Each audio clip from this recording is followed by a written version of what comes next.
It's 10 a.m. here in Seoul on Thursday, August 2nd. Coming to you live from the Arirang studio, I'm Devin Whiting, and these are our top stories.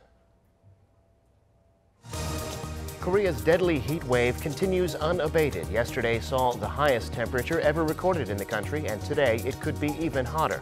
We'll bring you the latest from the Weather Center. The remains of what are presumed to be American soldiers killed in the Korean War arrive in Hawaii to be identified. In a ceremony honoring their sacrifice, Vice President Mike Pence says their return is a sign of tangible progress towards peace on the Korean Peninsula. And violent clashes in Zimbabwe over the country's first election post-Robert Mugabe. With the results delayed, the opposition sees a plot to rig the vote. At least 3 are dead after the army deployed to quell protests. Yesterday was the hottest day ever recorded in Seoul. We hit 39.6 degrees Celsius. These temperatures can be dangerous. Even last night it was over 30 degrees, what scientists call a super tropical night. Today, hard to believe, but it's probably going to be even hotter. Our Ji-hyun is standing by at the Weather Center with more. Ji-hyun, I understand you've got a picture from yesterday taken with a thermal imaging camera. Good morning, Devin. Yes. Well, the picture next to me was captured yesterday. I mean, as we can see, there's really no place and time we can escape from the extreme heat these days. And, I'm not really surprised that we had all-time record highs yesterday. It was unbelievably hot.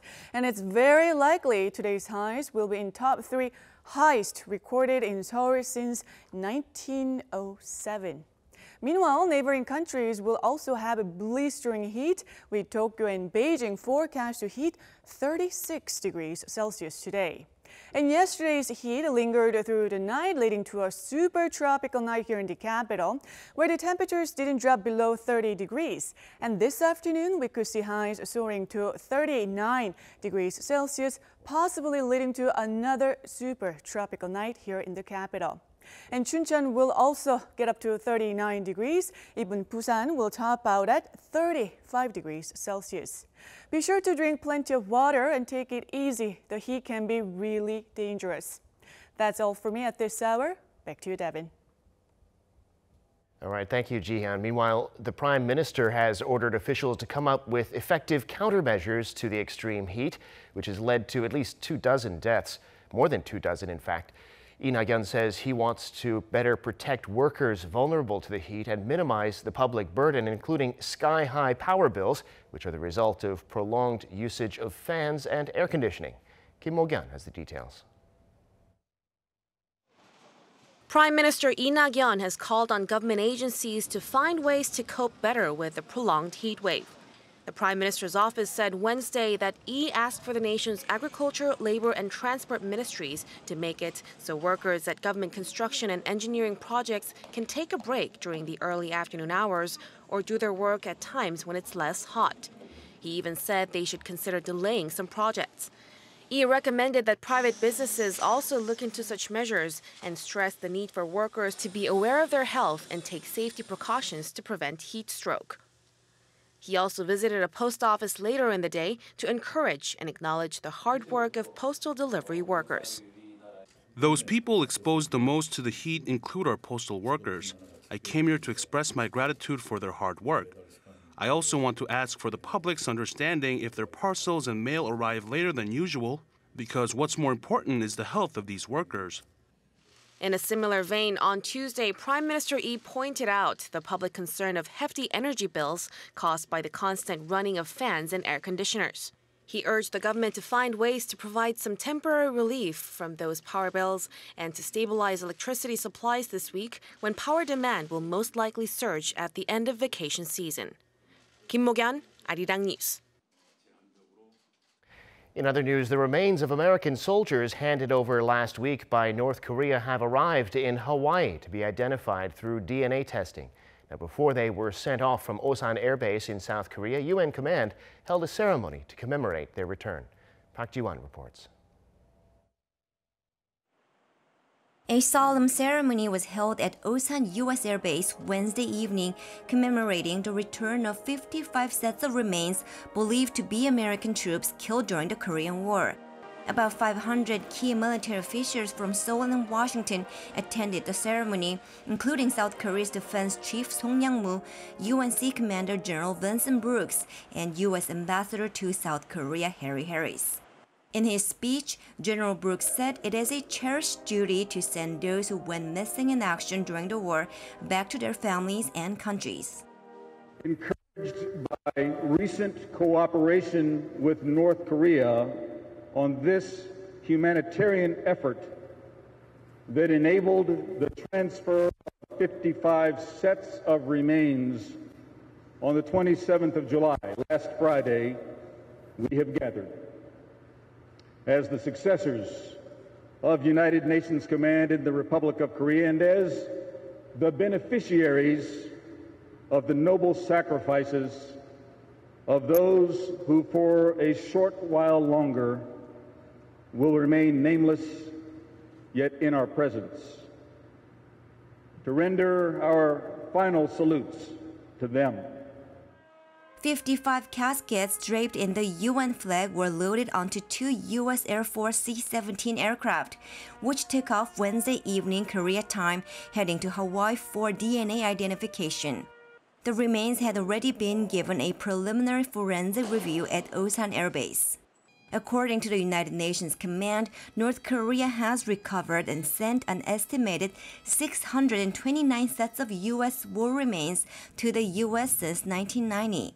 Meanwhile, speaking before the ceremony at the Busan base, a laboratory director at the U.S. Defense POW MIA accounting agency confirmed to reporters that an American identification tag was turned over by the North with the remains, and the family of the fallen soldier has already been notified.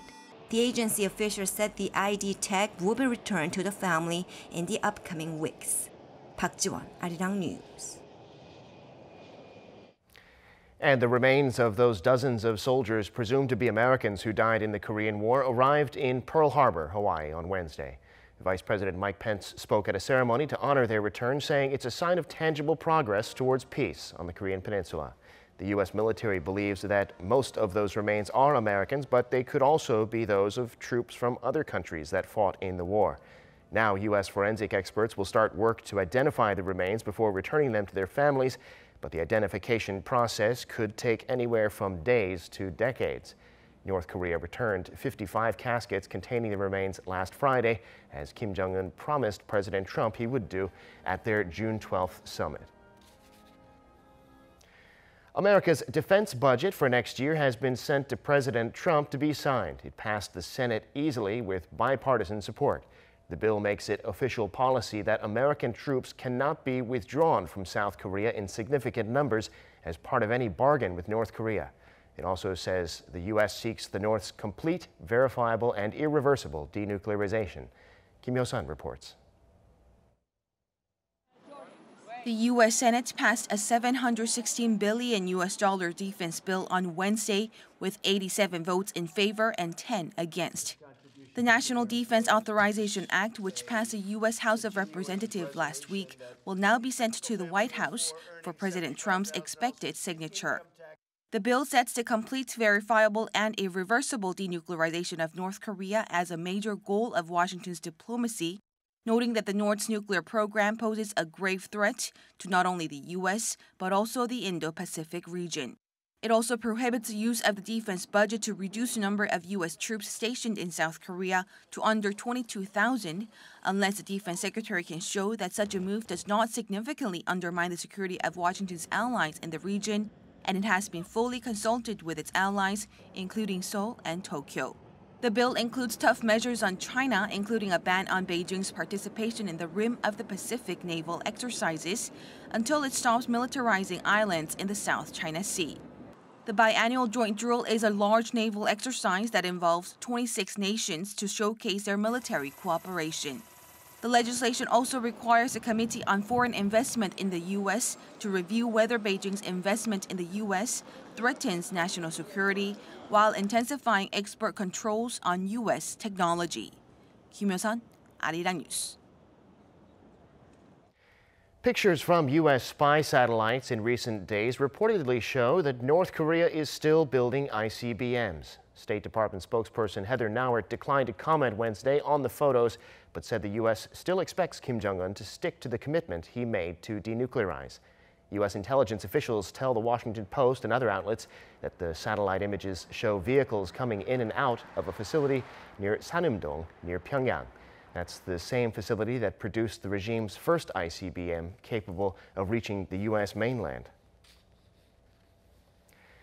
South Korea's Foreign Minister Kyung-wha is in Singapore this week for talks with her counterparts from the Association of Southeast Asian Nations. Her meetings there will go beyond that region, though. The foreign ministers of China, Japan, North Korea, and the United States will be there as well. Kyung-wha spent her first full day there, getting her colleagues up to speed on the latest from the Korean peninsula. Lee Ji-won has this report.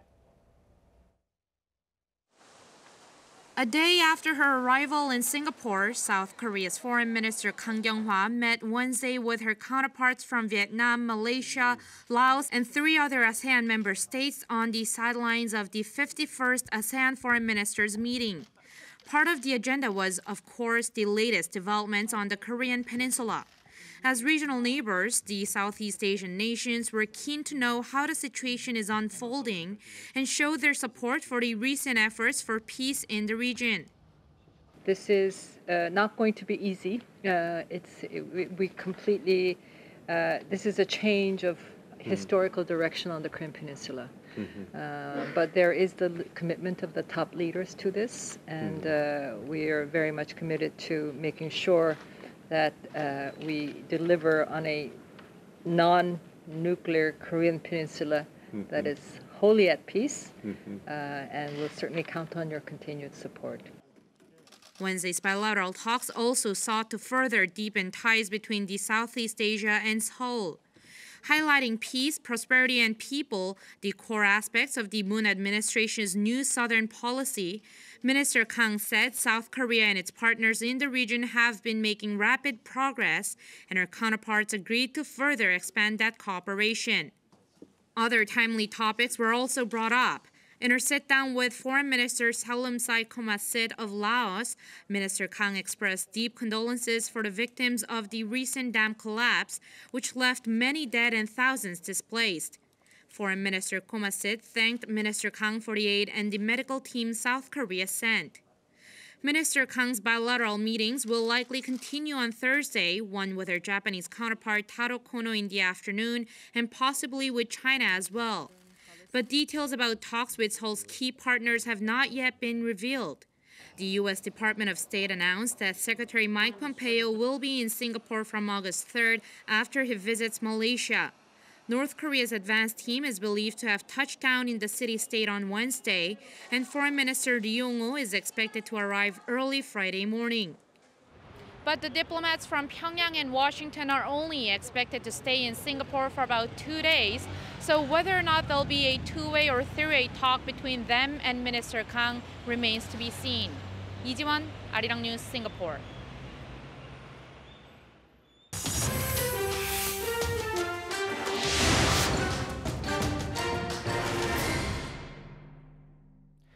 In Zimbabwe, at least 3 people are dead after the military opened fire on opposition rioters in the capital. It looks like voters have returned a big majority for the ruling party in parliament.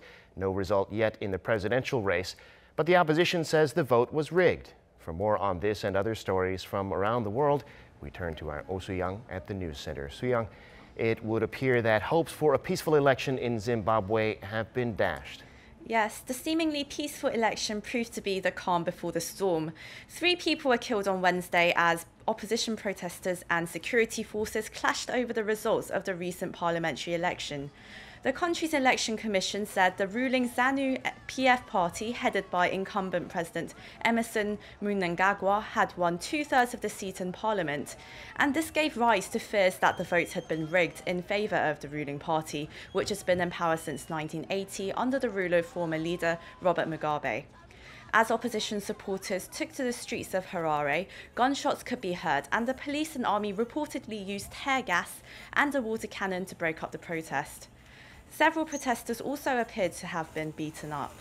Authorities have blamed the opposition for causing the unrest, while the main opposition, the Movement for Democratic Change, said the protest hadn't been violent and that deploying the soldiers was uncalled for. Party leader Nelson Chamisa has in fact claimed victory in the presidential election, where he challenged Mnangagwa, although the results haven't been released yet.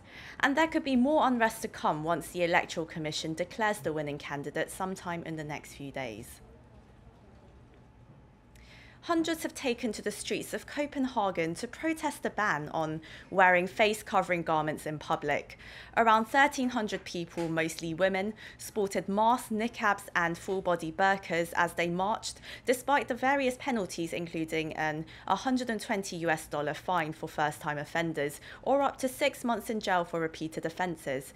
Those who oppose the so-called burqa ban say the law oppresses the rights of women to dress however they want and targets a religious minority. And under this law, authorities can order women to remove their veils or leave public areas. And Denmark has become the 5th European country to enforce such a law on full-face garments. 2 men have stolen some of the Swedish crown's most prized possessions, and that's in broad daylight. The thieves reportedly pulled off the heist around Tuesday noon local time, taking a 17th century orb and 2 golden crowns from a glass display in a cathedral near the capital. A spokeswoman for the cathedral said regular security measures had been in place, but the alarm went off when the 2 burglars smashed the glass and took off with the jewels. They reportedly got away using women's bicycles before they jumped into a motorbike at a nearby bay. The theft will be logged with Interpol, and meanwhile, authorities are using a helicopter and several boats to help search for the thieves.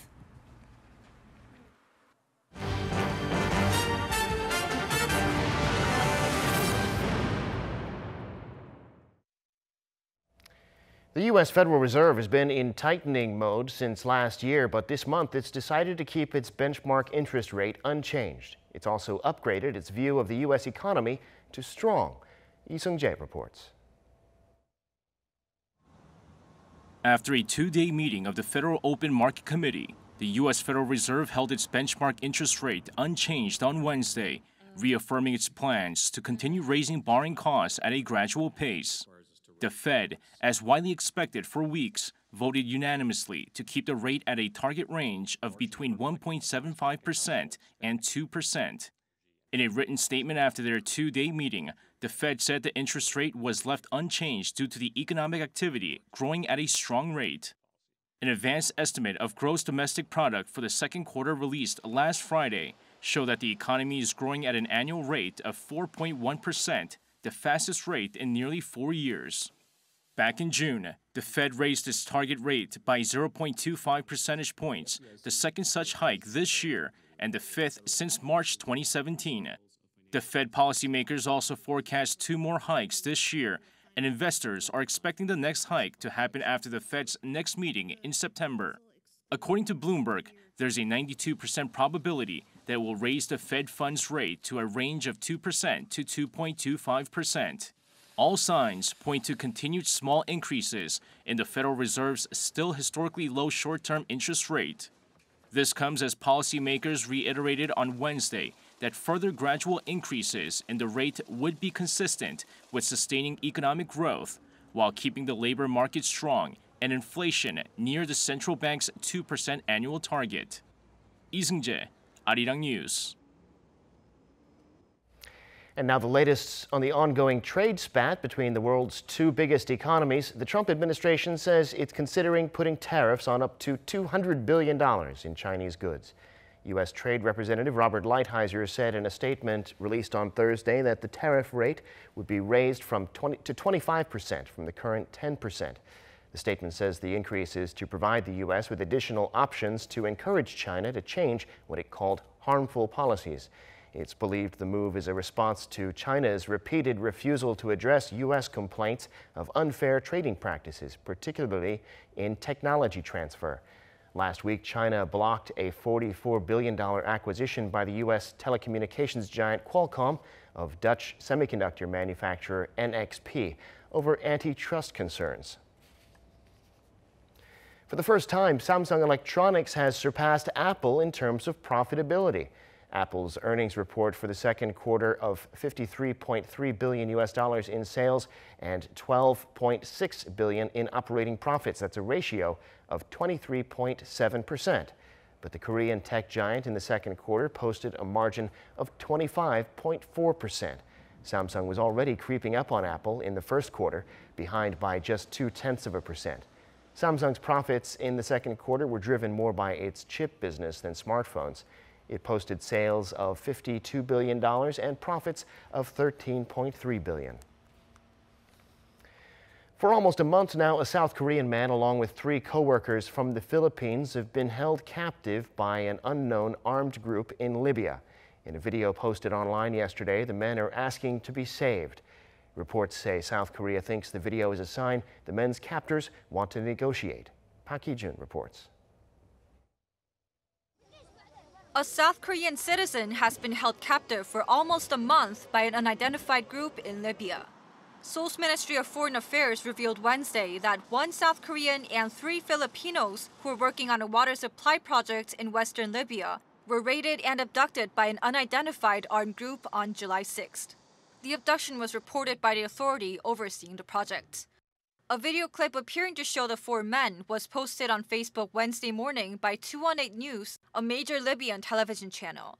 They say they're from South Korea and the Philippines, and surrounded by men with guns, they're pleading for help. According to an official at the ministry, it's not yet known who the kidnappers are or what their motive is, but the clip is likely a sign that the group wants to negotiate terms for the abductees' release. And they're expecting the group to make contact very soon. The foreign ministry says the South Korean government has been doing its best to ensure the Korean man's safety since it became aware of the situation last month. It also made it clear that it will not negotiate directly with the group, but handle the situation in close cooperation with the Libyan government. Park Hee-jun, Arirang News. By the end of this year, it's likely that supermarkets and bakeries in Korea will be banned from giving their customers one-time use plastic bags. The Environment Ministry will be submitting a proposal to that effect in the next few days. It's already against the law to give out plastic bags of any kind for free, but this will ban them entirely for one-time use. Shoppers will still have the option of paying for a bag that can be reused at home for throwing out trash.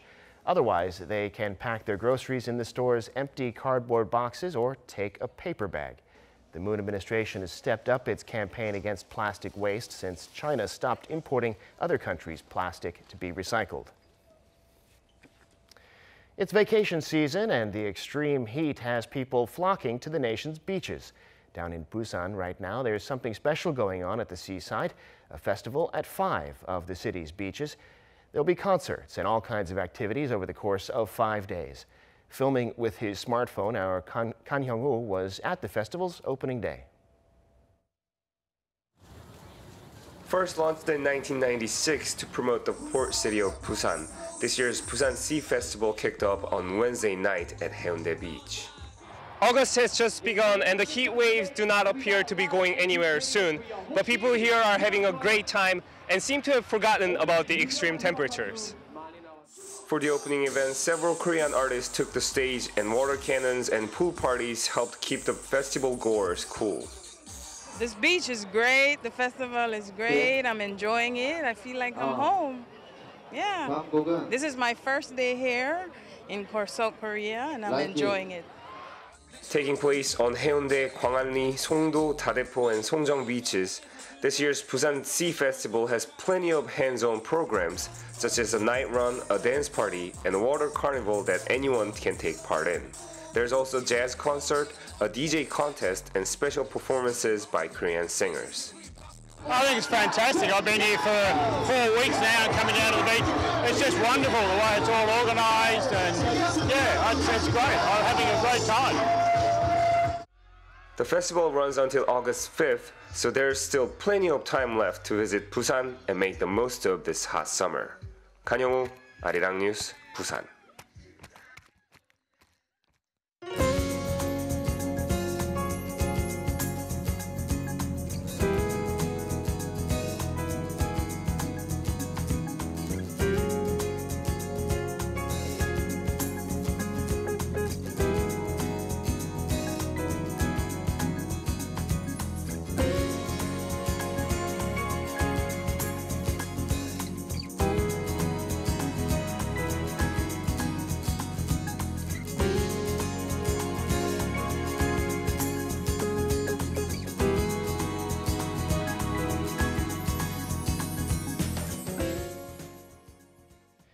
And that brings us to the end of this newscast. Thank you for watching. We'll be back with the latest for you at 12 o'clock Korea time. See you then.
North Korea has been giving Japan the cold shoulder and excluding the country from engaging in denuclearization talks, while Prime Minister Abe is actively trying to secure a